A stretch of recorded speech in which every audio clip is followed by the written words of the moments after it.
We're starting to see some players secure elite roles through 3 weeks of the season. Some of these guys are elite names you know, like Christian McCaffrey, but a lot of them are going under the radar and they're skyrocketing up my rankings. So here are the players who are rising up the rankings, and you need to be starting them not just this week, but every week moving forward. And let's begin with the Bucs running back Rachaad White, who quietly has one of the best roles in football. In week 3, Rachaad White became the 5th running back this year to play over 90% of his team snaps, playing 91% as you can see right here on Fantasy Life, and he actually earned over 90% of the opportunities. This dude's role is elite, and there's nobody pushing him for work. There was some talk of the undrafted rookie Sean Tucker. Oh, maybe he'll steal work. It's not even close. Now, this great usage didn't lead to much in week 3, but we already talked about this. He only got 8.2 points on his 17 touches, but we said before this even happened last week, I was saying, hey, they're facing the Eagles. That's a brutal matchup against that defensive line. Be ready to buy low if he doesn't have a great game, and that's what I'm saying right now. Go and buy low. Because here's the most encouraging part about his usage. Rachaad White ran 90% of the routes with the Bucs trailing in week 3. This is an elite number. Anything over 70% is good for a running back, and he saw over 90% of the routes, which is important because it means he'll see usage no matter the game script. If the Bucs are leading, he'll get carries. If they're trailing, he'll see targets. So consider White a top 20 running back for the rest of the year. And PFF has him as a top 10 graded running back so far this year, so he's also been good on his touches. Now, White's role is elite, but this next guy's role is somehow even better. And that is Kyren Williams of the Los Angeles Rams. He's a top 10 running back the rest of the season because of the role he's seeing. Now, in week 3, he only put up 8.5 fantasy points, but it was the usage that you have to keep an eye on. Because he became the 2nd running back this season. The only other guy was Christian McCaffrey to play 100% of his team snaps, and he has handled every single running back opportunity the last 2 games. Nobody else has seen a carry on this team in the last 2 games, and nobody else saw a target out of the backfield beside Kyren Williams in week 3. And now this is crazy, but through 3 weeks, and reminder, in week 1, he was splitting the backfield with Cam Akers, Kyren Williams leads all running backs in usage, ahead of Tony Pollard, who's already seeing like 16 red zone carries, ahead of Christian McCaffrey, who we know is elite, and Travis Etienne and Miles Sanders. It is Kyren Williams. And look, the dude has the ultimate cheat codes at the running back position, passing game work and red zone usage. He leads all running backs in routes run, and he is 2nd in red zone touches. Look, White does have some difficult matchups coming up. The Colts have a good run defense, then he faces the Eagles, he faces a good Steelers defensive line, but overall this is fine because he's seeing all the snaps and all the passing game work, so he is a game flow and a matchup proof back. Now, this next running back isn't somebody that you can start just yet, but everything is trending in the right direction. And it is the rookie out of UCLA, the 2nd round pick by the Seattle Seahawks, Zach Charbonnet. There's a reason they took him in the 2nd round. He is starting to see work. And this is a common trend that we see with most rookie running backs who weren't taken in the 1st round. They don't see much usage to start the year, and slowly they develop a role. And that's exactly what's happening. As you can see right here, over his first 2 weeks of the season, he wasn't all that involved. A clear backup. Just 24% of the snaps week 1,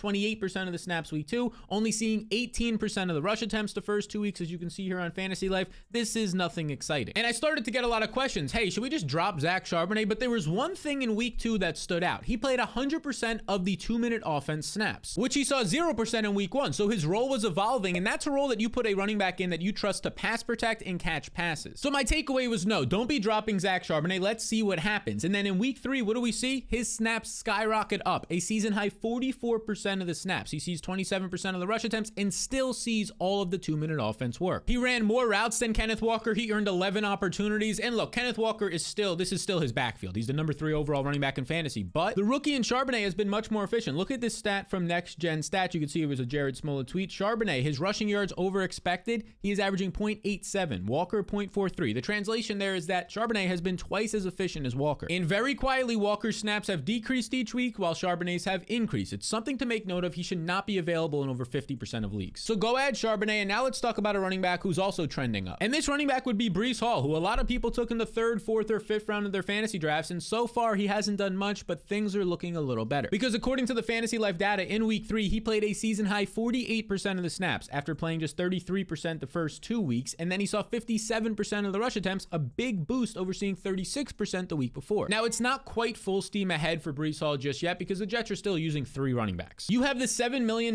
man, Dalvin Cook, that they paid a big contract to this offseason, gave him a good amount of money. Well, he's still seeing 10 plus opportunities a game, but he did see a season low 27% of the snaps this past week. And then there's Michael Carter, who's almost annoyingly still involved, playing about 25% of the snaps, and he's not really seeing touches, but he's running enough routes that it cuts into the upside and floor of Breece Hall. But here's the good news. Breece Hall's usage is trending up right around the time that the doctor said it would be week 4 or week 5 off of this ACL injury, while the other running backs in this backfield's usage is trending down. And just in case you forgot, Breece Hall is extremely efficient and great per touch. In 2022, he led all running backs, averaging 6.9 yards per touch, and so far this season, a limited sample, yes, of 3 games, he's averaging 6.6 6 yards per touch, also leads all running backs. Once he starts seeing more snaps and touches, which is happening because he's getting healthier, he's probably going to be a must start. Now, when you're looking at his recent performances, it's hard to get excited. He's had just 36 total yards the last 2 weeks, less than a fantasy point, and then just 3.7 fantasy points these last 2 games. So this actually opens up a window to buy him if you don't already own him in your leagues,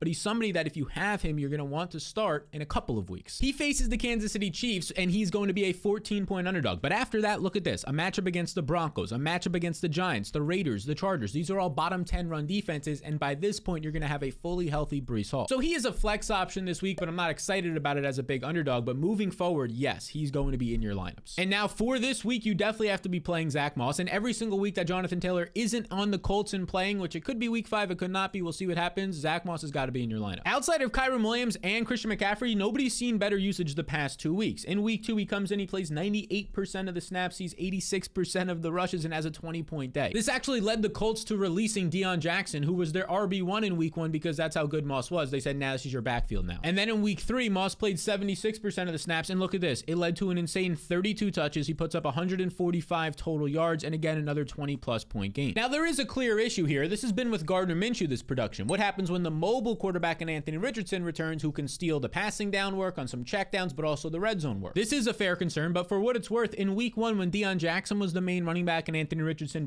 played basically the entire game, you saw 18 touches in this game for Deion Jackson, 6 targets, so this is some good indication of what we could see for Zack Moss in week 4 and potentially beyond. Now, if you're not familiar, Zack Moss has been a good running back since he's joined the Colts. Last year, he was top 20 in efficiency, his yards per touch. This year, he's 22nd in yards per touch. As a pure rusher through 2 games, ranks 15th, averaging basically 5 yards per carry. This big 225-pound back has enough speed and agility to actually see production in the NFL. As long as Jonathan Taylor is not playing for this team, Zack Moss is a must start. And you probably already know this, but Joe Mixon is a must start. But in terms of the rest of the season, he is only rising. And yes, of course, it helps that Joe Burrow is actually out there and playing. But Mixon's usage has actually been a little bit better than it was last year when Samaje Perine was with this team. Over the last 2 games, you can see he's playing 78% of the snaps and handling 88% of the rushing attempts. I mean, if you're seeing over 70% of the rush attempts, that's good. This is borderline 90%. So this combination of work has him with the 7th best running back role in terms of usage. And this is where his role has increased since last year when Perine was there. Look at the routes run column here on Fantasy Life. In week 1, it was just 16, but then Chris Evans got injured and they turned to Mixon to be the guy to see all the routes run,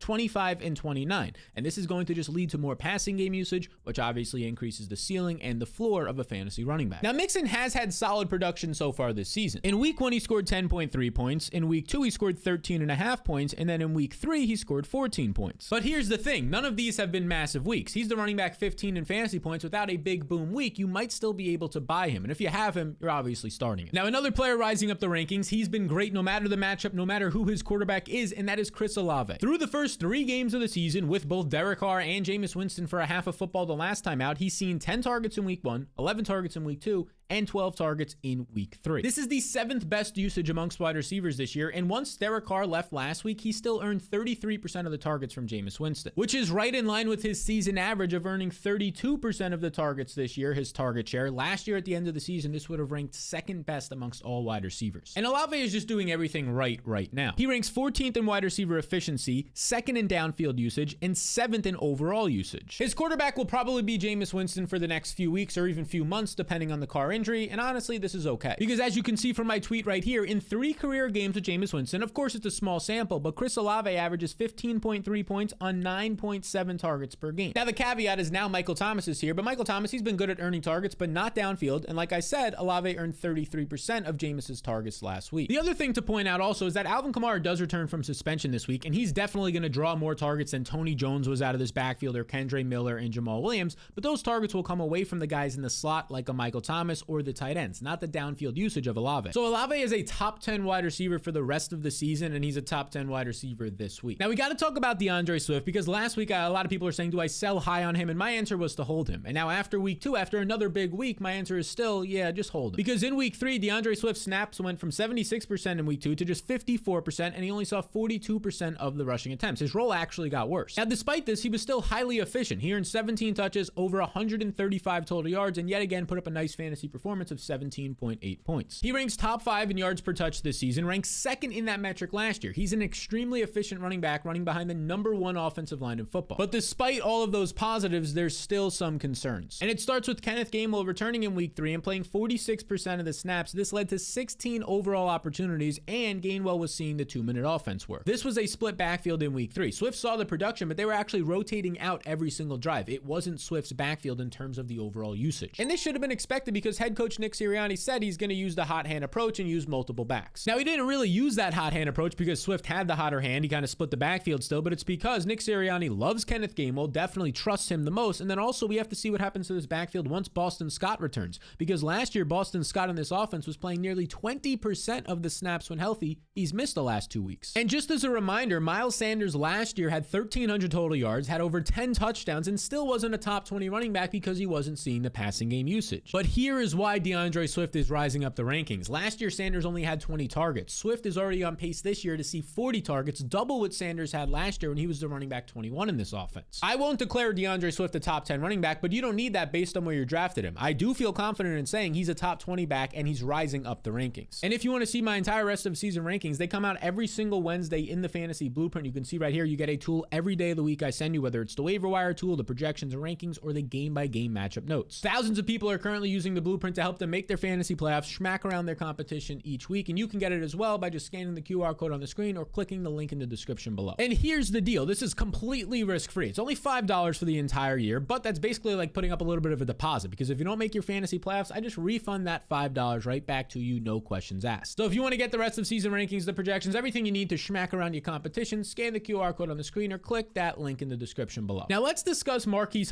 Brown, who was one of my favorite 7th or 8th round fantasy picks this offseason, and then I got a little bit lukewarm on him when the quarterback situation got murky, but right now he's playing well. He's seeing elite usage. He's running 95% of the routes this season, and he's earned 29% of the Cardinals' targets through 3 games. Now this usage has led to 22 total targets through 3 games, over 7 per game, and this will probably only increase because the Cardinals were blowing out the Giants for 95% of that game, and then also they were leading and beating and won the game against Dallas last week. They didn't have to throw as much the past 2 games. Once they start falling behind this year, which they will, you're going to see more passing from Josh Dobbs, who's playing well, and that leads to more targets for Brown. Now, Brown is currently a top 25 fantasy producer, even though he hasn't been efficient, but I expect that to balance out over more volume because historically he's an efficient wide receiver. So Brown is currently rising up my rest of season rankings right now, but I do think it's a pretty nice spot to sell high on him if you want to. If you want to keep him, there's a lot of reasons why he could be good with increased value moving forward, but this is a good spot to sell if you'd like to. Now, similar things could be said for his teammate, and that'll be James Conner, and I have to admit, I kind of want to keep him more than I would Marquise Brown. You know, people are saying that James Conner is this old man. Look at this right here. He's 28 years old, not even 28 and a half years old, 28 years old. I'm 27 and I don't feel old at all. But regardless, Conner has moved up the rankings these past few weeks because of 2 main reasons. Number 1 is the Cardinals have looked better than expected, and number 2, Conner's role is great. We kind of touched on this, but yeah, the Cardinals just beat the Cowboys, who were thought to have the best defense, and they could easily be 3-0 this year if a couple other plays went their way. According to PFF, the Cardinals offense ranks 20th this year. And now that's not great. It's bottom half of the league, but it's better than being the worst offense in the league like a lot of people projected. And if we thought they would be the number 20 overall offense at this point in the season, we would have expected more potential touchdowns for Conner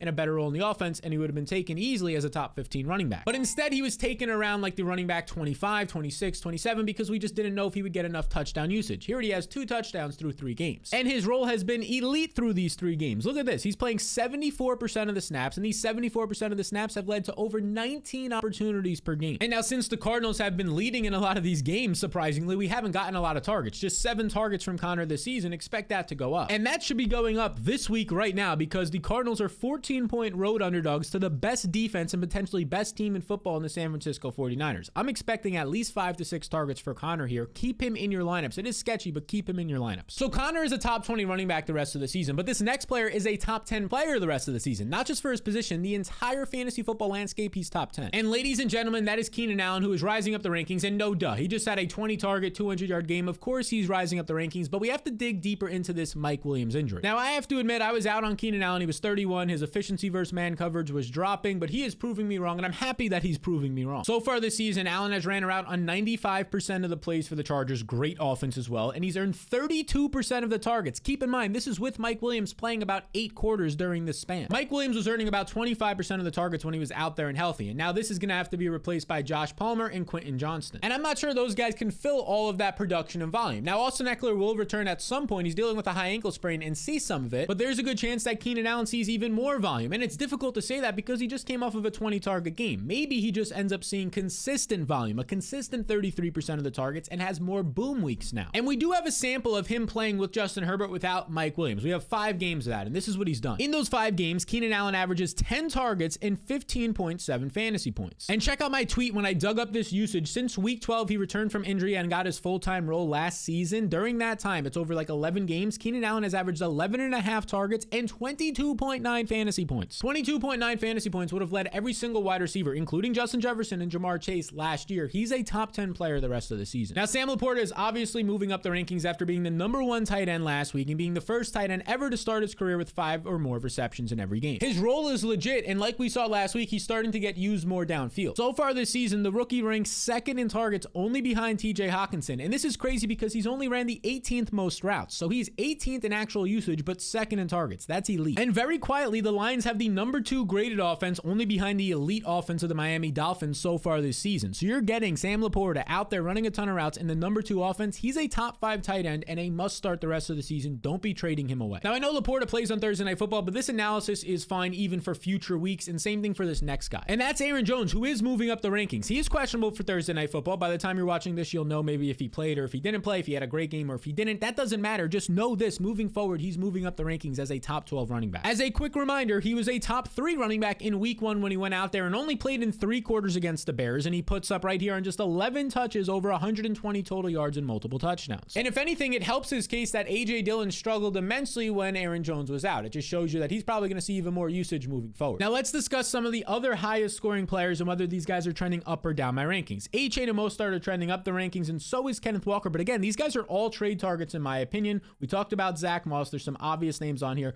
Jerome Ford is somebody who is slightly moving up the rankings. Obviously, a little bit of lag from the injury to Nick Chubb, but I'm a little bit concerned here. Tough matchups coming up. The Ravens this week, not a great spot to be starting him in my opinion. And Kareem Hunt was limited last week and still saw 36% of the opportunities. So if you can, off a 19.2 touchdown performance, I'd probably trade away Jerome Ford. Now, Miles Sanders is definitely rising up my rankings. I think he's in one of the best running back spots for week 4. He's currently a top 5 projected back for me. He has an elite role. He's seeing the passing down work, most targets in the league, all the red zone work. He has the 7th best usage in the league. This is his backfield. Michael Pittman only continues to rise up my rankings because this offense hasn't even been stable with a stable quarterback or Jonathan Taylor out there or the offensive line being completely healthy, and he looks good every week. Testament to the coaching. Marvin Mims needs to be added in all leagues. His usage has doubled since previous weeks. Rondale Moore kind of staying put. Jacoby Myers definitely going up. They're only using 2 wide receivers out there. No other wide receiver besides Adams and Myers has more than 3 targets on this team. Myers is somebody who for the rest of the year is easily a top 24 wide receiver. And now here are some players who maybe they're like flex options or on your waivers. Michael Gallup just had his best football game in 2.5 years, very quietly available in like 80% of leagues. Somebody worth adding.